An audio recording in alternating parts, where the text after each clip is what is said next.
मेहर report शान अली शेख 5 ॾींहं अॻु नसीराबाद भरिसां नामालूम हथियारबंदनि हथां क़तल थियल नौजवान अरसलान अबड़ो जे कातिलनि जी गिरफ़्तारीअ लाइ सिंदस वारसन सिंध अबड़ा यूथ विंग अबड़ा वेलफेयर एसोसिएशन पारां मोहम्मद अमीन अबड़ो, मोहम्मद अशरफ अबड़ो, शिराज सैफुल्ला अबड़ो, इमरान अबड़ो, शहीद अरसलान अबड़ो जे मासूम पुट मेहरान अबड़ो जी अॻवानीअ में मेहर पहुची सख़्त एहतिजाजी मुज़ाहिरो कंदे नेशनल प्रेस क्लब मेहर अॻियां नारेबाज़ी कंदे चयो त 5 ॾींहं अॻु जवाबदारनि नसीराबाद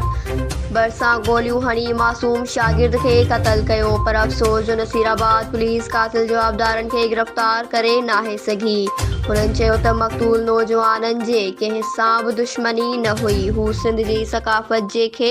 उजागर करण लाइ कमु कंदो हो। हुननि घुर कई त मक़तूल शागिर्द अरसलान अबड़ो जे कातिल जवाबदारनि खे गिरफ़्तार करे संदसि खून सां इंसाफ़ कयो वञे।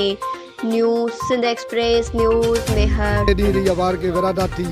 ऐं उनजो जेको आहे क़तल थियो, पर 5 ॾींहं गुज़रण जे बावजूदि हींअर ताईं असुल कातिल उनजा सरेआम घुमनि था पिया,